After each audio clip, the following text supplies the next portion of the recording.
r/ask Reddit. What's been explained to you repeatedly, but you still don't understand? I took statistics 3 times in college. I received a D, an F, and then an A. I have no idea what was happening in any of those classes. On the bright side, you averaged a C. I was horrible at math in high school. Due to my low grades, I was in the most bare minimum math classes, and I didn't really care. Then, I decided to go into a science program in university, which requires math courses. I had to upgrade my math before they let me take actual university math courses. There was a point when I was upgrading from my HS dummy math to real math where things clicked. They clicked in a way that made me feel like there's a whole different world that exists that I have ignored for 12 years of schooling. It's like when you get a Bethesda game you haven't played before, with a whole new world to explore. Well, maybe not that fun, but you get the idea. I love statistics. Which outcomes could we assume will occur more than others? The math involved is simple and the actual discipline is so applicable to real life that it's ridiculous. By far some of my favorite classes in university. To instinctively know if you're headed north, south, east or west, you want to head west on Main, or left.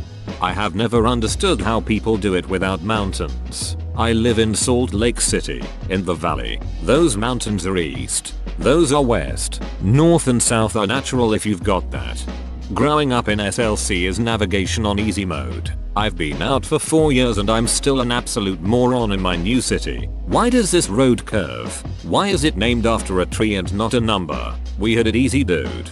Side story for why does that road curve? We were visiting my great grandfather. He grew up in the same area all his life. Seen it go from super rural to still pretty rural. But at least roads are paved now. There's this straight back road that has one random curve out and back in. Mini's that. It's a straight line. He told us that when he was young, a tree fell there and people started going around it. So when the road was paved and that tree was long gone, it kept the curve, even though there was no reason to. The fact that the universe is expanding but that it's not expanding into anything. I find it conceptually easier to think that the space between stuff is getting larger. This is the more correct interpretation anyway. How could the space between stuff get larger without an outer boundary? There very well may be a boundary. It doesn't seem likely, but it hasn't been ruled out. However, it doesn't really matter for the expanding universe. If it is infinite, you can think of the universe as a flat piece of stretchy paper with grid lines on it. As it expands, each grid line gets farther apart from every other grid line. If the universe is finite, it is curved in some way. Think of this as a sphere. The cliched example is a balloon. As you blow it up, each point gets farther from every other because the fabric is stretchy, even though the boundary has changed. This ignores a few possibilities, but is a good picture without getting technical. Making timesheets during my unpaid internship. Bitcoin. It's money. On the internet. Ha came here to say this. There's nothing like the steep decline in confidence from the first 60 seconds someone tries to explain Bitcoin to the next 60 seconds where they steadily realize they have no idea how it actually works. Some guy was trying to get me invested a few months ago. He's like, man, the market is about to be huge. And I'm like, oh no thanks. I don't understand it. I see a lot of stuff in the news about it right now. And I honestly can't tell if all those people are now rich or broke. I can't figure out what the duck any of it means. Why people make their beds as a daily chore instead of not doing that. I recently started making my bed after 23 years of not doing it and it's just more inviting, so walk in and see the bed made and clothes picked up. Makes me think I have at least some control. Also it kicks the day off on a high note, you know. You told yourself you were gonna do something and then you did that thing. That's a nice way to think about it. I'm gonna do that. That's a nice way to think about it. I'm still not gonna do that. What the numbers in your blood pressure mean? The problem is I've asked almost every person that has taken my blood pressure this question and have never gotten a good answer. Usually they have no idea.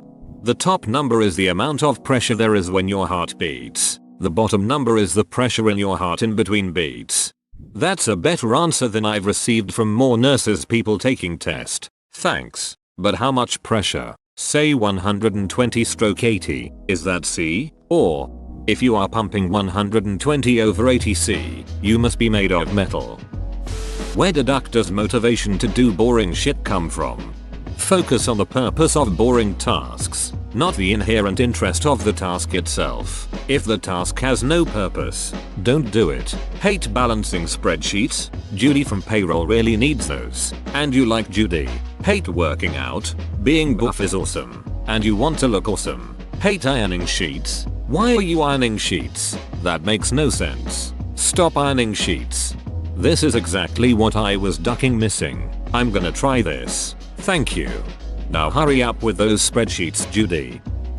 A lot of the aspects of programming. Did I mention I have a programming job? I feel like my life right now is that old I have no idea what I'm doing meme. IDK if it will make you feel better. But the majority of folks commenting have similar sentiments. Do you at least enjoy your work? If not, why are you doing it? I do enjoy it. I'm just a beginner is all. Fresh out of college and my boss hired me specifically because he wants to train me a specific way. I'm not complaining about the pay either. How sewing machines work. Just got a sewing machine for Christmas. Was 3D'ing it for the first time and I was like cool. I did it. It works. But I have no idea how. Music. I learnt it at school for a few years but I can't tell you a single thing. I have no ear for it and tone deaf. I've tried so many times but nope. Violent initiation.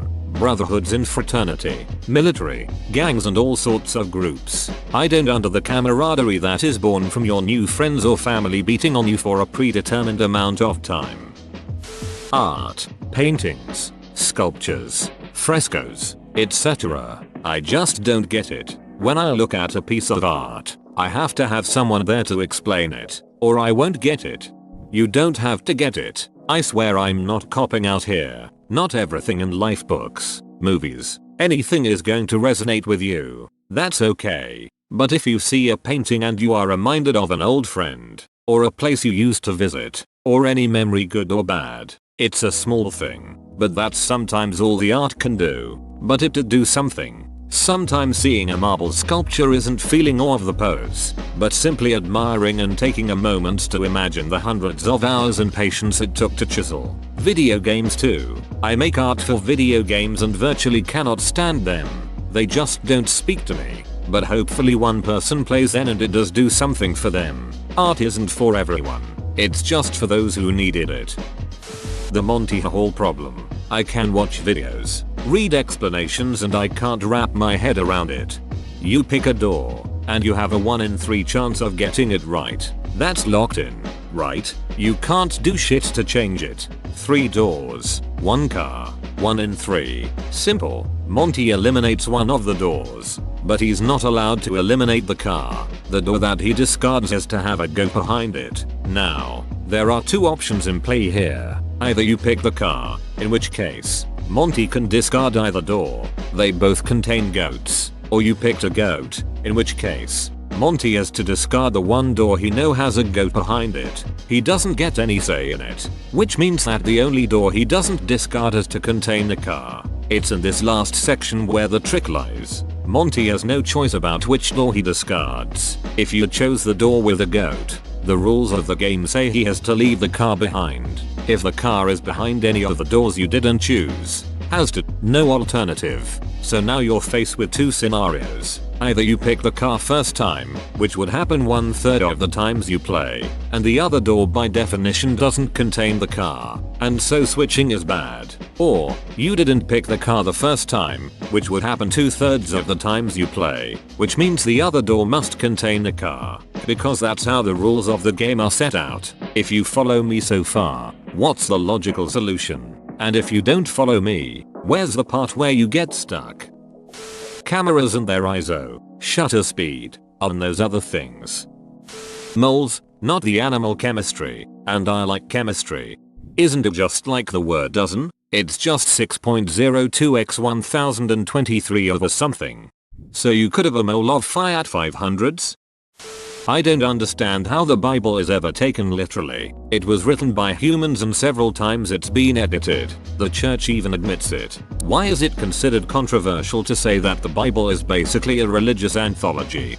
Just my opinion here. For context, I grew up as a non-denominational Christian and consider myself agnostic now. Most people do not grow up, pick up a Bible, read it, and then rationally, critically decide to follow what it says. Usually they are born into it. Every day their parents mention God.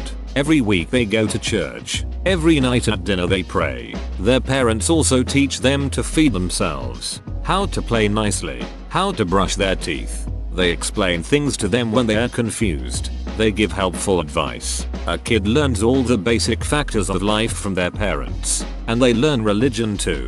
Why shouldn't it be true? Why shouldn't they believe it? Mom loves me, and she made me mashed potatoes tonight. And she gave me a band-aid when I skinned my knee yesterday. And she helped me read my first book. And she says God is real. Dad loves me, and he taught me to ride a bike. And he helped me with my homework last night. And he knows so much about his job. And he says the Bible is true. People are told these things from the moment they are born by people whom they love and trust. Smart and capable people. Questioning it can feel like questioning their parents' intelligence and goodwill. And since the core requirement is just that you believe in God and Jesus, many people don't bother to really read the Bible. They believed because they were told it was true by people they trusted. And that was that. I read the story versions when I was little. The ones paraphrased for kids. I missed a lot of stuff because of it. But I felt like I basically knew the Bible well enough and didn't care to read the real thing. It was long and boring and I was lazy. I figured other people around me, my minister, my parents, etc., had read it, and so I took their word for things. I don't think my family specifically ever professed that the Bible was literal in every way, but we certainly believed a good chunk of it was. The miracles, stories, etc. I am not religious now, partially because I realized that I was only religious because I was born into it, and that no one I had ever met had been there to see these things happen, and they knew no better than I did. Questioning the legitimacy of the Bible is questioning what people have known for their entire lives. For many, it is a huge chunk of their moral backing and lifestyle. It is interwoven into everything they do. In addition, the penalty for not believing is an eternity of suffering. It's so much safer to just believe it. So doubt is met with shock and anger and anguish, because so much hinges on the fact that this thing is true. Many people don't ever give themselves the opportunity to doubt. I tried not to for a long time. Health insurance. Multiple people have tried to explain different plans and I still can't wrap my head around it. I just finally asked them what smarter single mid-30s males get, and get that. I don't even know if they're telling me the truth. Honestly, Microsoft Excel. I'm pretty good with computers in a general sense, and was even trained in how to use most all of the Adobe suite of programs. I just cannot, for the life of me, understand how to get Microsoft Excel to work. I've been taught multiple times, but it never sticks. Every time that I try, it just seems to go in one ear and right out the other. Effect or affect. Younger me thought affect specifically referred to a person's demeanor. So and so had a blunted affect. So today I still have no idea when to use affect versus effect. I affected you with a punch to the face. The effect was a broken nose. How to play Minesweeper. Each of the numbers indicate how many bombs are near them in their 3x3 area around them. So if it says 2, then there are 2 bombs somewhere in the 8 spaces around that tile. Additionally, you have to look at several numbers together and hopefully be able to reason out which squares are bombs. Eigenvalues. I did well in linear algebra in college, and I got a nice solid A, yet someone mentioned eigenvalues today, and it reminded me I never had any kind of grasp on what an eigenvalue actually is or what on earth I'd use it for. I was able to learn all the rules and complete all the problems and proofs just great, but I had no idea what I was actually doing while I was doing anything with eigenvalues. Oddly enough, a lot of the rest of linear algebra made a lot of sense to me. Representing a set of simultaneous linear equations as a matrix is logical. I can see exactly how putting it into reduced row echelon form gives you the solutions for all the equations. I could see how there are certain rules about how you can manipulate matrices, like why matrix multiplication isn't necessarily commutative, and a whole lot of other things, but not eigenvalues. They're just opaque to me. the philosophy of Immanuel Kant and the philosophical concept of phenomenology. Kant, I could probably understand, but my eyes glaze over even when reading Roger Scruton's book on Kant for the very short introduction series. I've read other of Scruton's books and followed it pretty well, but OMFG, the Kant just puts me to sleep.